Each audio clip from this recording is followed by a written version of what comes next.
各位听众、各位观众、各位表友、各位设计范，大家好，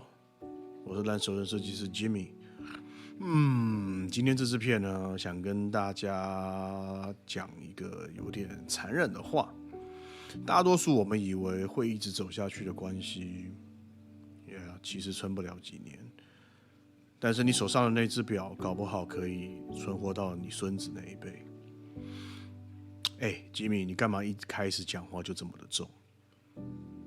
因为今天要讲的这部电影就是这种玩残酷游戏的落差。基努李维跟这个 Sandra Bullock 所拍的这个触不到的情人，一个住在2004年的建筑师，一个活在2006年的医生，两个人靠着湖边玻璃屋的邮箱谈恋爱，写了2年的情书，却连准时吃一顿情人节晚餐都办不到。你们试想一下，如果我今天跟你说，我来帮男主角 Alex 配一支江诗丹顿的万年历，机芯薄到 4.05mm， 可以走2100年，不用自己去调日历，再帮女主角 Kate 配上一支这个 Jaeger-LeCoultre Reverso Classic 小小一块34.2乘以21的矩形表壳，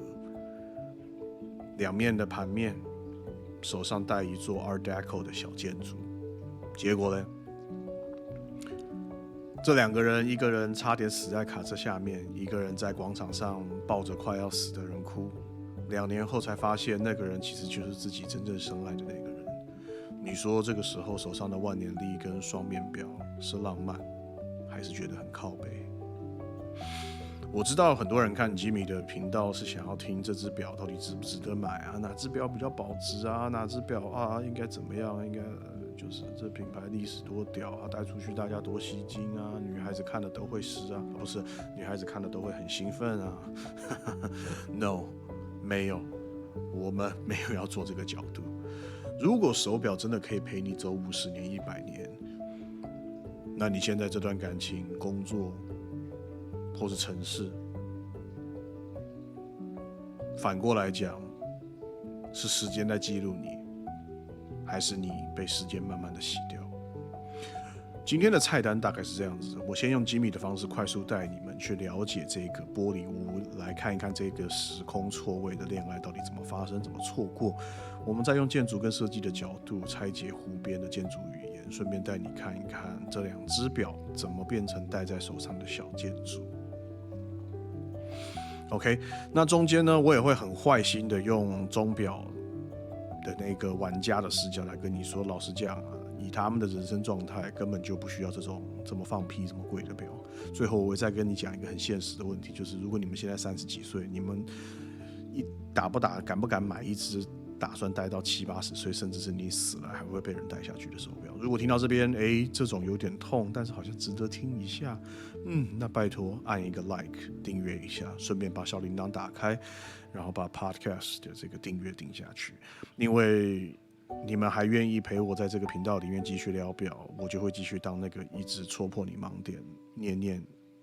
碎念的那个设计师吉米。好了，前情提要完毕，我们回到2004年那个还有 CT2 电视、手机还长得很丑的那个世界。电影的时间线很简单，但我觉得还蛮机车的。2006年，女主角 Kate 呢，一个想在城市里重新开始的医生，从湖边玻璃屋搬走，要去芝加哥的市中心大医院上班，在信箱里留下了一张纸给下一个访客，说他的狗有脚印，阁楼上有一个盒子。而2年前的2004年，男主角 Alex， 他是一个建筑师，也是一个芝加哥学派的建筑大师的儿子。他搬进了同一间房子，看到了这张纸条，他整个人黑人问号，地上有脚印，这房子怎么废成这样子？到底谁住过？结果没有多久，他正在刷地板的时候，一只狗冲进他的油漆，真的在地上踩出了一排脚印，跟纸条讲的一模一样。这个时候他才发现，这封信是2年后来的。从这个 moment 开始，邮箱变成了一个非常奇怪的存在，它像是在2个时间之间的一个定锚的一个点。它不是一个收水费账单的东西，而是跨越2年的小型时光机。他们把信放进去，把旗子拉起来，过几秒钟，另外一边的旗子就会跳起来。2004年跟2006年就这样子连接起来。对我们这种做设计的人来讲，这超像什么？你们知道吗？就像是你们在改图，业主永远是那个过2天才回，但你却可以及时收到他2天后的情绪。有点酸，对吧？但不过这就是生活的写照，职业的写照了。时间被扭曲，沟通却变得更真实、更直接。电影里有几个关键的节点，我觉得对于时间这个主题是非常重要的。情人节的晚餐之约 ，Alex 在2004年帮 Kate 在一家叫做那个 Mayor 的餐厅订了2006年的情人节的晚餐的位置，两人讲好要在那一天那一个晚上同一个时间见面。结果2006年的那个晚上 ，Kate 一个人坐在餐厅里面等到了天黑，等到了觉得有希望，到变成白痴。Alex no show， 他没有出现，他气得完全觉得这就是自己脑补出来的一个愚蠢的恋爱，直接写信跟他讲不要再联络了。但是同一天，2006年情人节的下午 ，Kate 在他的这个工作的 Plaza 目睹了一场车祸，一个男人被汽车撞飞到他的面前，他拼了命的急救，但怎么样他也救不回那个男人。那个画面变成他心里面过不去的坎。他后来写信跟 Alex 说这件事情，但当下他其实完全不知道那个人就是 Alex。2年后的真相，2008年 Kate 跟前男友去找一位建筑师 Henry 设计新的家，看到墙壁上挂着湖边屋的这个设计图，他才知道 Henry 的哥哥其实就是 Alex。他看着图，不禁地问道：“这个设计师人在哪？” Henry 说他在2年前的情人节那一天过世了，被车撞死。Kate 这时候才发现，当年死在自己怀里的那个男人，其实就是他连续2年不断写信，一直到他 fall in love with the guy, and that is the guy， 就是那个男人。这个电影的大纲就是这样子。我在这个系列，我想要多分享一些比较情感面，大家可以能够真正去细嚼慢咽的一些东西，而不是很制式的介绍手表跟规格。我更希望的是从设计、艺术、电影的美感来附送时间对于我们每一个人的意义。OK。我们来拉一下钟表的脉络。2004年到2006年这段时间，真实世界的钟表圈在干嘛？机械表早就走出了石英危机，进入一个功能炫技、复杂功能的复兴的年代。万年历、陀飞轮，一堆人在做，品牌开始回头挖那些50年代、70年代的设计语言，重新开始走回了复古的潮流。江诗丹顿在这个时间点，把1950年代的极简正装语言整理成了这一次我们的这个 Patrimony， 变成把1950年代极简正装的这个语言整理成 Patrimony， 慢慢变成今天你看到那个很干净、线条很克制的那一个系列。那相对 Jaeger-LeCoultre 机架表这边呢 ，Reverso 本来就是1931年就有的 Art Deco 的 icon，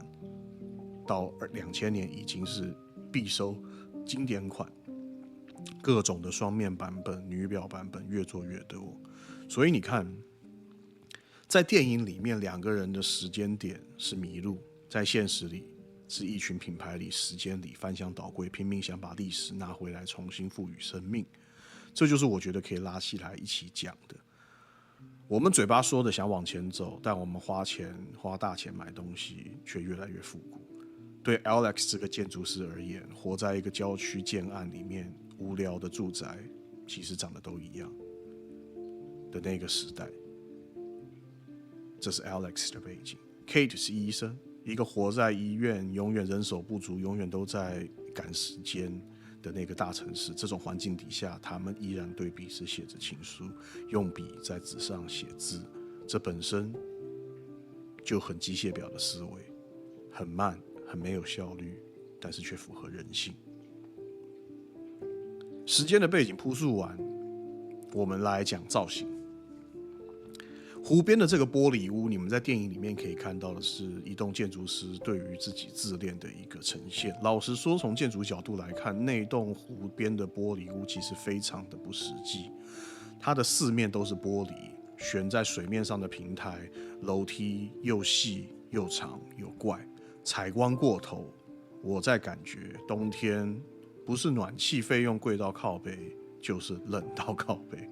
连电影的设计里面都直接讲，这是 Alex 他的爸爸 Simon 的一个作品，是一个关于所有权而不是连结的房子。简单来讲，就是一个天才自恋的建筑师为了证明自己能够在设计上有很屌的高度，而不是为了某一个家庭而设计的东西。这种房子如果我用手表来比喻的话，就是那一种镂空到整个机芯都露出来，让读时真的是烂到爆，根本就看不清楚，眼睛看了就会脱汤。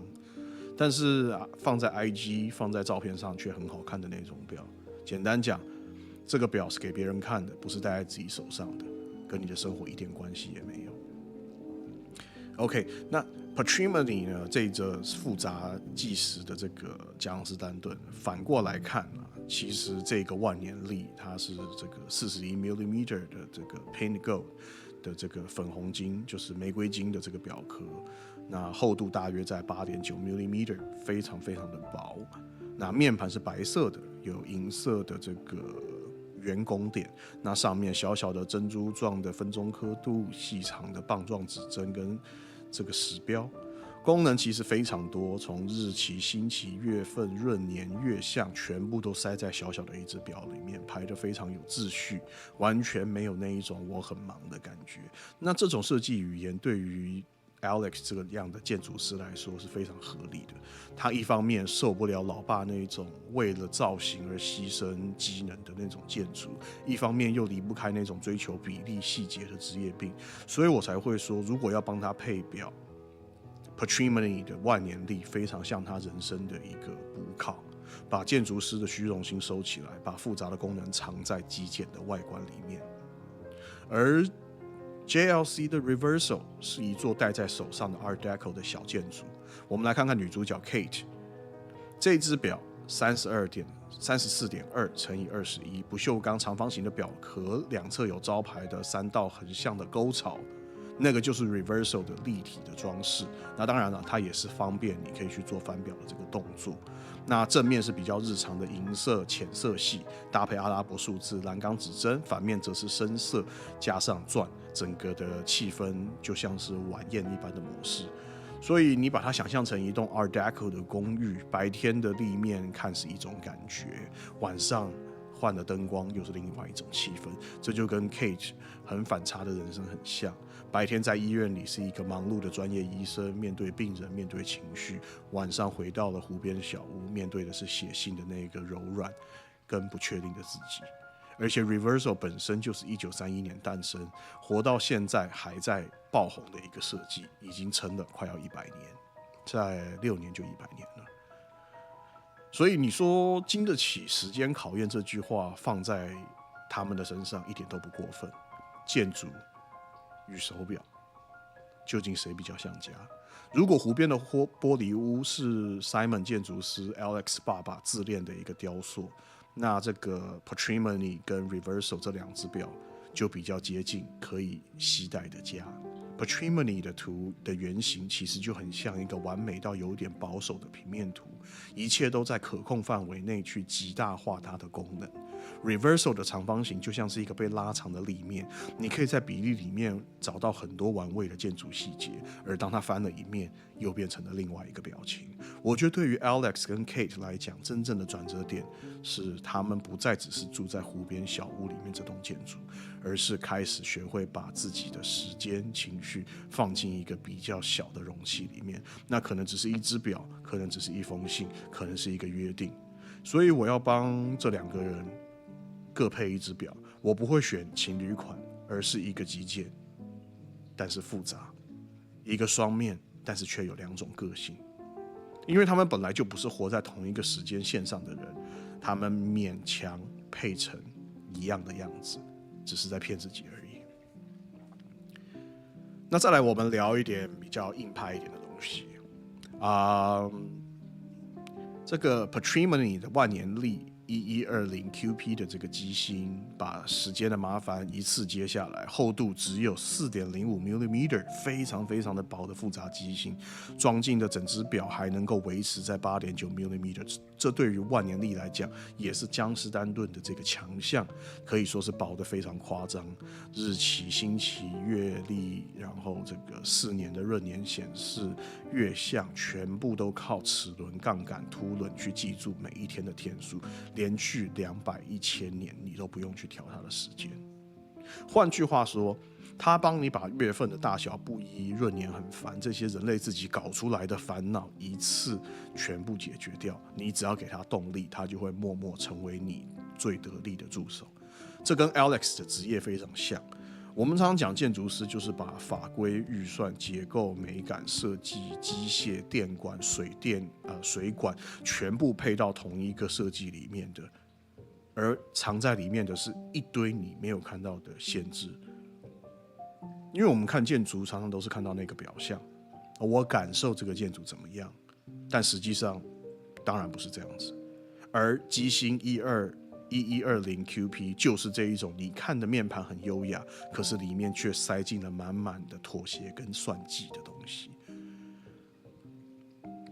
那 Reverso Duetto 呢？它这个翻面的美学，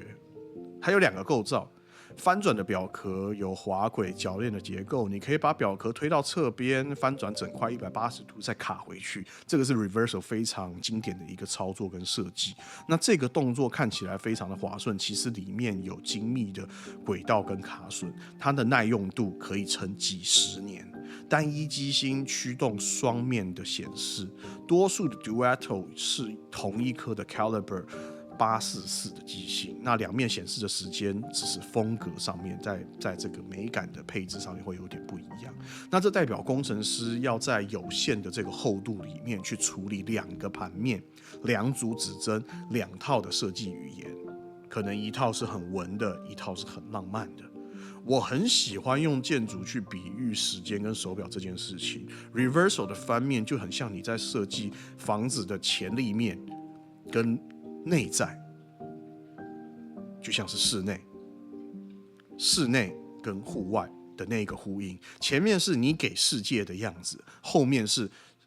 你在离开世界之后自己想要真正得到的样子。而 Duetto 把这2个面都放在同一个体积里面，这本身就是一种建筑结构，它是一种人格的结构，是一种心情上的结构。而结构跟剧情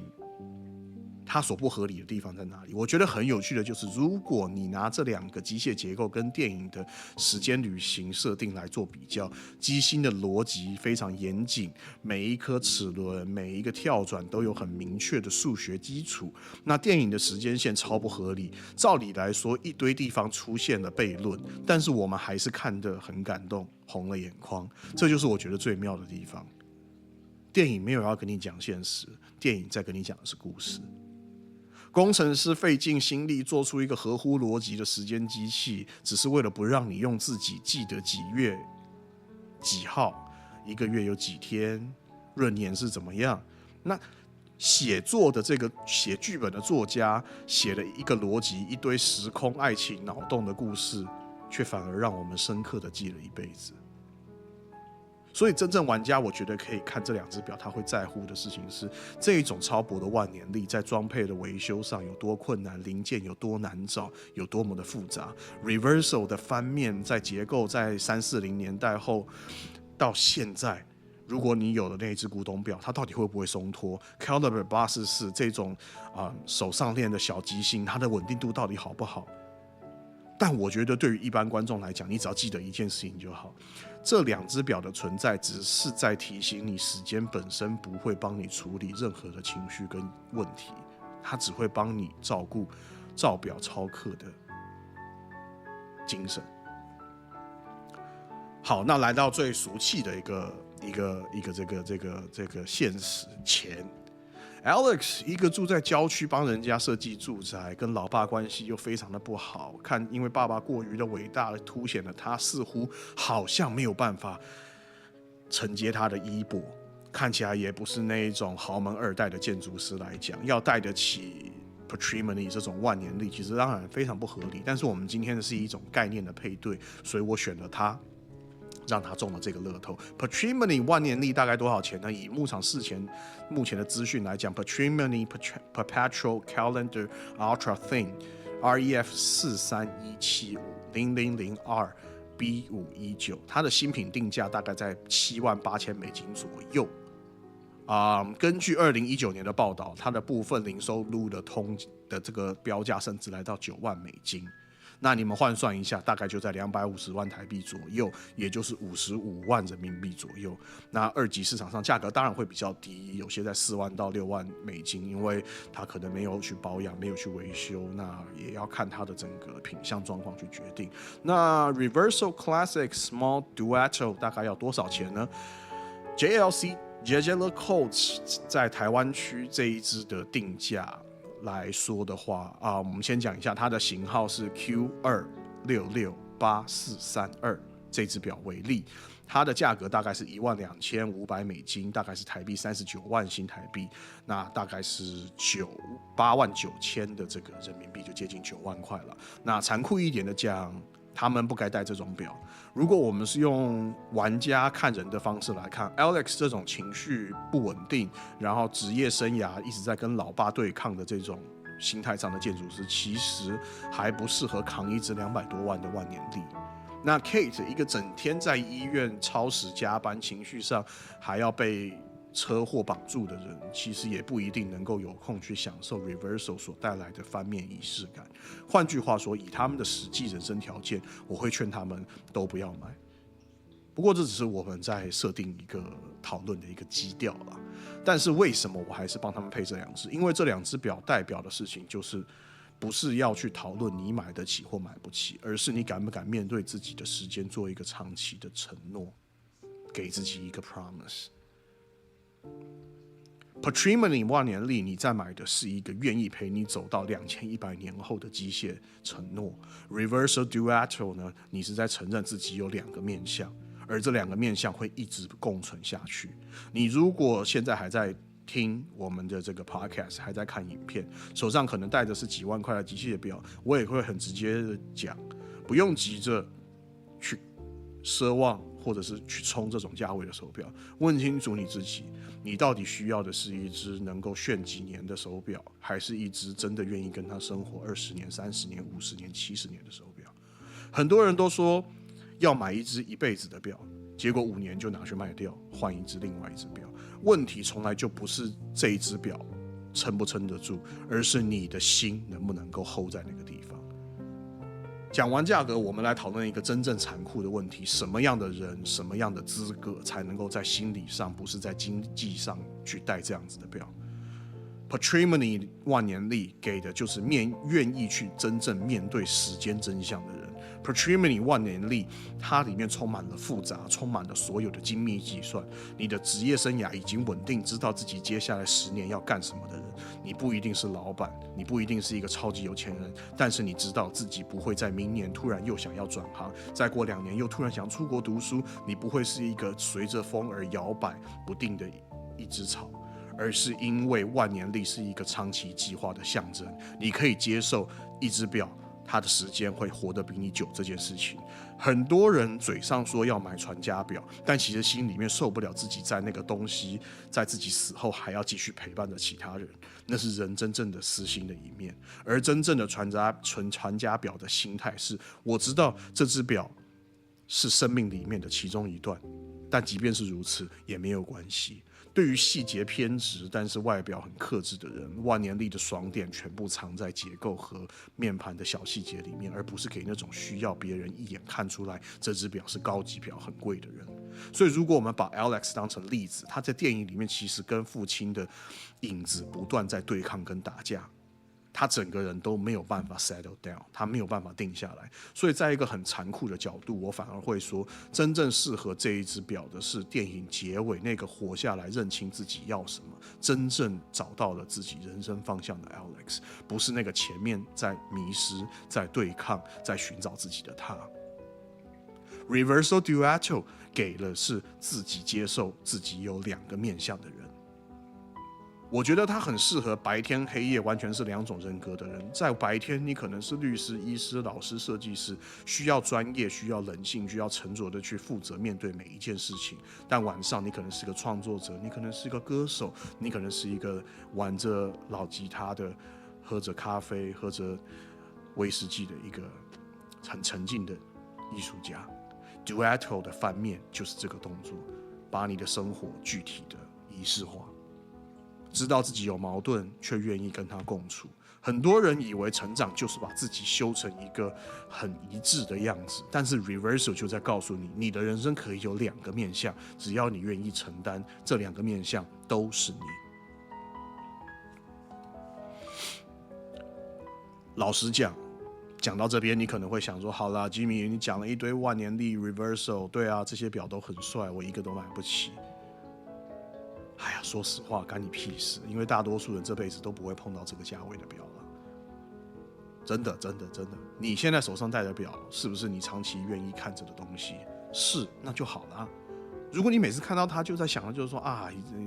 这个说好一天要读1本书，说好一天要读2个章节，我又没有做到，那我就可以很明确的告诉你，这只表对你来讲就只是一个好大衣服跟朋友炫耀的一个工具而已，它就只是一个装饰品。但是如果一只表开始跟你的生活真正绑在一起，变成我戴这只表1年，是我决定转行，我决定搬到新的城市，离开某一段关系的那1年，那它才真的开始成为你人生中的一个关键的物件。在这个意义上面，哪怕你戴的就算是几千块、几百块的卡西欧，或者是几万块的 Seiko， 只要你愿意把自己的时间放进去，它就有资格跟 Patrimony Reverso 坐在同一个天平上面。那讲到这边，我再把所有东西讲回来。一段走不